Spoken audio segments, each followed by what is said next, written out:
வாரம் கால்பந்து விளையாடிய ஜீனியஸ். ட்ரம்பின் கடைசி ஆக்ஷன். ஈரான் மேல் போரா? இஸ்ரேல் எதற்காக தயார் நிலையில் இருக்கிறது? இவைகளை பற்றி தான் இன்றைய பதிவு. ஜனாதிபதி ட்ரம்ப் பதவியில் இருந்து வெளியேறுவதற்கு முன்பாக ஈரானின் மேல் ஒரு தாக்குதலை நடத்துவார் என்று ஒரு சாத்தியக்கூறு இருப்பதினால் இஸ்ரேலுடைய ராணுவ பாதுகாப்பு துறை தன்னுடைய ராணுவத்தை தயார் நிலைப்படுத்த சொல்லியிருக்கிறது. ஜனவரி 20, 2021க்குள் ட்ரம்ப் அவர்கள் ஈரான் மேல் ஒரு தாக்குதலை நடத்துவார் என்பது இஸ்ரேலினுடைய உளவுத்துறையின் அடிப்படையில் அல்ல, ஒரு சாத்தியமான எதிர்பார்ப்பினால் என்று சொல்லப்படுகிறது. அப்படி ஏதேனும் தாக்குதல் நடக்கும் பொழுது ஈரானுடைய பதிலடி நேரடியாகவோ அல்லது அதனுடைய பிரதிநிதிகளாக இருக்கக்கூடிய சிரியா, காசா மற்றும் லெபனானின் மூலமாக ஒரு தாக்குதல் இஸ்ரேல் மீது நடத்தப்படலாம் என்று எதிர்பார்க்கப்படுகிறது.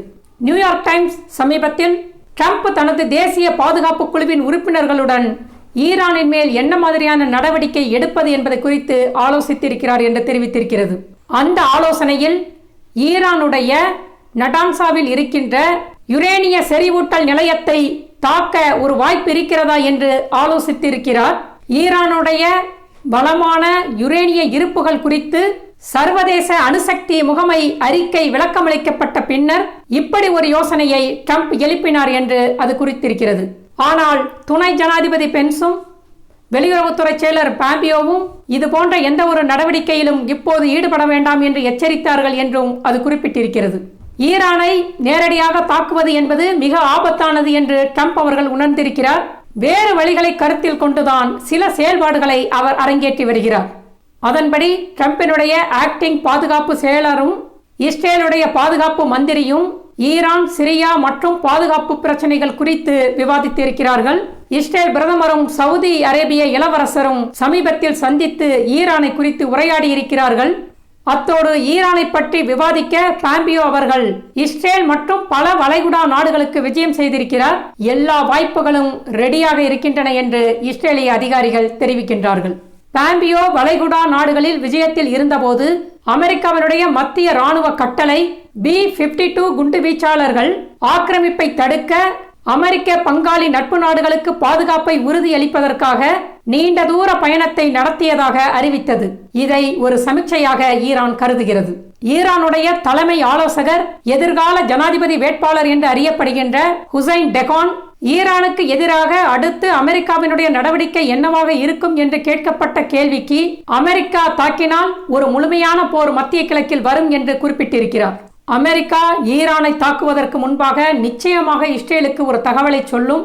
அந்த சமயத்தில் இஸ்ரேலுடைய இராணுவத்தினை தயார் செய்வது என்பது இயலாத காரியம் என்பதனால் இப்போதே சாத்தியமான அனுகூலத்தின் அடிப்படையில் இஸ்ரேலிய பாதுகாப்புத்துறை இஸ்ரேலிய இராணுவத்தை தயார் நிலைப்படுத்தி காத்திருக்கிறது. இப்படி போருக்கு மத்தியில் அல்லது போர் ஊகத்திற்கு மத்தியில் ஜனாதிபதி மாற்றம் நிகழுமா என்பதெல்லாம் டிசம்பர் மத்திக்குள் தெரிந்துவிடும் என்கிறார்கள்.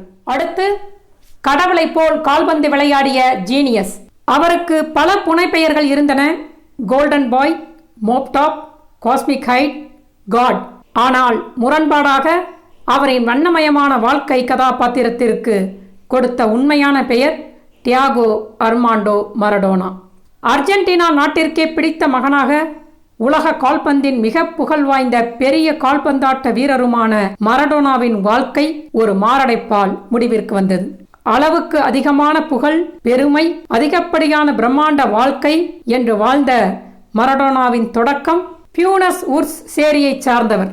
இயல்பான கால்பந்தாட்ட மேதை, கடவுளால் இந்த விளையாட்டிற்கு என்றே பூமியில் உருவாக்கப்பட்ட வீரன், வென்றே ஆக வேண்டும் என்ற வெறிபிடித்த எண்ணம் கொண்டவர். இதனால் கடவுளைப் போல கால்பந்து விளையாடியவன் என்று உலகம் முழுவதும் அவரை கால்பந்தாட்ட கடவுளை போல் வழிபடும் நபராக மாற்றியது. அவரது தாயகமான அர்ஜென்டினாவிலும் இத்தாலியின் நேப்பிள்ஸிலும் உச்சத்தில் விளையாடியவர். ஆடுகளத்தில் கடவுளாக போற்றப்பட்டாலும் வாழ்க்கையில் புகழ்ச்சியின் கையில் நசுக்கப்பட்ட ஒரு மனிதன். களத்தில் மற்றும் வெளியே கடுமையான அழுத்தங்கள், இல்லை என்றே உங்கள் வாழ்க்கையில் சொல்வதற்கு ஒன்றுமில்லை என்கிற போது வருகிற ஒரு துஷ்பிரயோகம், பல ஆண்டுகளாக போதை பழக்கம், சர்ச்சைகள் மற்றும் வினோதமான நடத்தைகளுக்கு அது வழிவகுத்தது. இவரை பற்றி எத்தனை மோசமாக எழுதப்பட்டாலும் அர்ஜென்டினா வாசிகள், குறிப்பாக ஏழைகள், இல்லாதவர்கள் அவரை எப்போதுமே தங்கள் இரட்சகராக, தாங்களும் முன்னேற முடியும் என்பதற்கான ஒரு உருவகமாக, ஒரு தெய்வீக உருவாகவே கடைசி வரை அவரின் மீது வைத்த அன்பை குறைக்கவில்லை. மரடோனா கால்பந்து உலகை வென்றார். அவர் அர்ஜென்டினா மற்றும் இத்தாலியில் கிளப் பட்டங்களையும் 1986 உலகக் கோப்பையையும் தனது தேசிய அணியுடன் வென்றார். பீலே முதற்கொண்டு அனைவருமே அவர் எல்லா விதத்திலும் சிறந்தவர் என்று கருதினர். பீலே, மரடோனா இருவருடைய ரசிகர்கள் ஒன்றிணையவும், பிரேசிலும் அர்ஜென்டினாவும் சமாதானமாகவும் இவர்கள் இருவரும் இணைந்து டிசம்பர் 2000 பிபாவின் பிளேயர் ஆஃப் தி செஞ்சுரியை வென்றனர். கால்பந்தின் மீது அவருக்கு இருந்த திறன் அவரை எதிர்த்து விளையாடியவர்களுக்கு சுறுசுறுப்பான ஒரு அச்சுறுத்தலாக அமைந்தது. ஒரு மிட் ஃபீல்டராக அல்லது முன்னோக்கி விளையாடுகையில் அவர் வியக்க வைக்கும் பார்வையும் கொண்டிருந்தார். ஒரு சின்ன சின்ன பாஸ்கள் கொடுத்து சிறு சிறு துளிகளாக அவர் விளையாடும் விளையாட்டில் அவர் தேர்ச்சி கொண்டிருந்தார். பந்தை தன் பூட்ஸில் கட்டியிருக்கிறாரோ என்று தோன்றும் அளவிற்கு அவர் பயிற்சிகள் இருக்கும். அவர் விளையாட்டின் ஜீனியஸாக திகழ்ந்தார். குழந்தை போன்று விளையாட்டின் மீதான அவருடைய பிரேமையும் அணுகுமுறையும் கடைசி வரை மாறவே இல்லை. இது பலவிதத்தில் நேர்மறையாகவும் சில நேரங்களில் எதிர்மறையாகவும் மாறியது. உற்சாகமாக இருந்தார், குறும்பாக இருந்தார், மகிழ்ச்சியாக இருந்தார். இந்த குறும்பு உணர்வுதான் யாரும் நினைத்து கூட பார்க்க முடியாத விஷயங்களை அவரை முயற்சிக்க வைத்தது. எனக்கு 2 கனவுகள் உள்ளன என்று சொன்ன மரடோனா அக்டோபர் 30, 1960 என்று பியூனஸ் அயர்ஸின் வில்லா பியாரிடோ சாண்டி டவுனில் ஒரு சேரியில் பிறந்தார். 8 குழந்தைகளில் 5வது பிள்ளை. 3 வயதில் அவரது பிறந்த நாளுக்கு ஒரு கால்பந்து பரிசாக பெற்றார். அன்றிலிருந்து கால்பந்து அவரை விடவில்லை, பந்தையும் மரடோனாவையும் பிரிக்க முடியவில்லை. அழுக்கு பிட்சுகளில் குழந்தைகளோடு விளையாடும் போதே அவர் தனித்துவ சிறப்பு வாய்ந்தவர் என்று தெரிந்தது. 8 வயதில் அர்ஜென்டினாஸ் ஜூனியர்ஸுக்காக அவர் முதலில் விளையாண்ட போது பயிற்சியாளர்கள் அவருக்கு 8 வயது என்று நம்பவில்லை. அவரை வீட்டிற்கு அனுப்பி அவரது ஐடியை எடுத்து வர சொல்லி உண்மையிலேயே அவருக்கு வயது 8 தானா என்று சோதித்து பார்த்தனர். அதன் பின்பு அவரின் மேல் இருந்த பிரமிப்பு அவர்களுக்கு கடைசி வரை குறையவே இல்லை. அவரது திறமை பரவத் தொடங்கியது. பெரிய அணிகளுக்கு நடுவில் பிரேக்கில் கூட்டத்தை மகிழ்விக்க கால்பந்துடன் பல தந்திரங்களை செய்தார். மக்கள் அவரை நேசிக்க ஆரம்பித்தனர். இளம் வயதில் ஒரு போட்டிக்கு விளையாட வந்த மைதானத்தில் காத்திருந்த கேமராவிடம், எனக்கு 2 கனவுகள் உள்ளன, ஒன்று உலகக் கோப்பையில் விளையாடுவது, அடுத்து அதனை வென்று எடுப்பது என்று கூறினார். 14 வயதில் அர்ஜென்டினோஸ் அணியுடன் கையெழுத்திட்டார். 15 வயதின் முடிவில் முதல் போட்டிக்கு 1976 அறிமுகமானார். 4 மாதங்களுக்கு பிறகு அவர் தேசிய அணிக்காக விளையாடிய இளம் வயதினரானார். ஹங்கேரிக்கு எதிராக நட்புபூர்வ விளையாட்டை விளையாடினார். 1978 உலகக்கோப்பை வென்ற அணியில் இவர் இருந்தார். இளம் வயதின் காரணமாக இவரை விளையாட அனுமதிக்கவில்லை. ஜூனியர் உலகக்கோப்பையை 1979 வென்றார். 490 தொழில்முறை அதிகாரப்பூர்வ விளையாட்டுகளை விளையாடி 250 கோல்களை அடித்திருக்கிறார். அர்ஜென்டினாவுக்காக 91 முறை விளையாடி 34 கோல்களை அடித்தார். அர்ஜென்டினா கால்பந்தின் பெரும் நம்பிக்கையாக மாறினார். 1981 போகா ஜூனியர்ஸ் கிளப்பிற்கு மாற்றப்பட்டார். 1982 தன் முதல் உலக கோப்பையை ஸ்பெயினில் விளையாடினார். 1986 அர்ஜென்டினாவுக்காக உலக கோப்பையை வென்றது. போட்டியின் சிறந்த வீரராக இவர் அறிவிக்கப்பட்டது. அர்ஜென்டினா கால்பந்தாட்ட வரலாற்றில் பொன்னெழுத்துக்களால் பொறிக்கப்பட்டது. 1987 இத்தாலி நேப்போலிக்காக முதல் ஏ சீரீஸை விளையாடுகிறார். 1989 UEFA கோப்பையை வெல்கிறார்.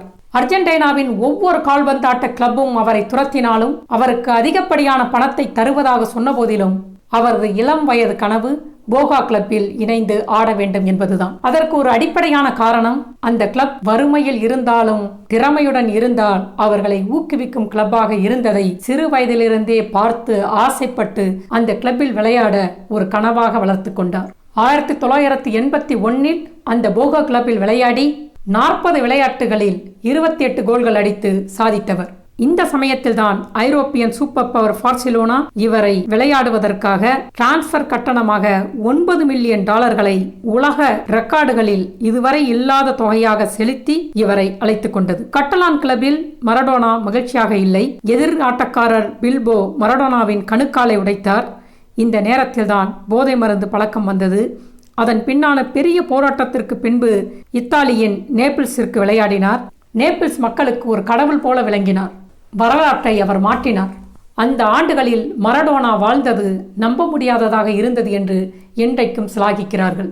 ஆனால் 1991 ஆண்டில் ஊக்க மருந்து சோதனைக்கு பிறகு 15 மாத கால தடை, போதைப்பொருள் வைத்திருந்ததாக குற்றம் சாட்டப்பட்டது, வரி மோசடி என்ற நீண்ட விசாரணை, கிளப்பின் இமேஜ் போய்விட்டது என்று கிளப் கூட அவர் மேல் வழக்கு போட்டது, பயிற்சி போட்டியில் கலந்து கொள்ளவில்லை என்று அபராதம். இதையெல்லாம் எதிர்கொண்ட மரடோனா அந்த கிளப்பில் இனி விளையாடுவது இல்லை என்று முடிவெடுத்தார். அங்கிருந்து வெளியேறினார். ஸ்பானிஷ் கிளப் செவில்லாவுடன் விளையாடினார். அதன் பின்னர் தாயகமான அர்ஜென்டினாவிற்கு திரும்பினார். அங்கே நியூவெல்ஸ் ஓல்ட் பாய்ஸில் விளையாடும் போது போதைப் பொருள் வைத்திருந்ததாக வெளியேற்றப்பட்டார். போகாவில் 2 சீசன்கள் விளையாடி ஓய்வை அறிவித்தார்.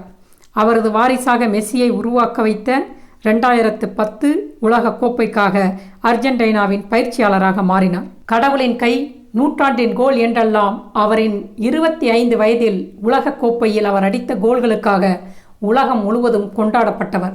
அவர் எல்லா காலத்திலும் ஒரு சிறந்த கால்பந்தாட்ட வீரரா என்ற விவாதம் முடிவுக்கு வராது. ஆனால் மரடோனாவை எப்போதுமே நினைவில் வைத்திருக்கும் ஒரு தலைமுறையை அவர் உருவாக்கினார். அந்த தலைமுறை அவரை வேறு யாருடனும் ஒப்பிட முடியாத அளவிற்கு திறன் வாய்ந்தவராக கருதுகிறது. போதை பழக்கம் என்ற சாபத்தால் கடவுள் அந்தஸ்தை அவர் இழந்தாலும் அவரை குறித்த கதைகள், ஜெயிக்க வேண்டுமென்ற அவரின் வெறி, சேரியிலிருந்து ஒரு சூப்பர் ஐக்கனாக உலகெங்கும் அவர் பரவிய விதம், இவையெல்லாம் பார்க்கும் பொழுது மரடோனா ஒரு சபிக்கப்பட்ட ஆசீர்வாதம் என்று வரலாறு கூறுகிறது. மீண்டும் அடுத்த பதிவில் சந்திப்போம். சப்ஸ்கிரைப் பண்ணுங்க, ஷேர் பண்ணுங்க, உங்களுடைய கருத்துக்களை பதிவு செய்யுங்கள். நன்றி.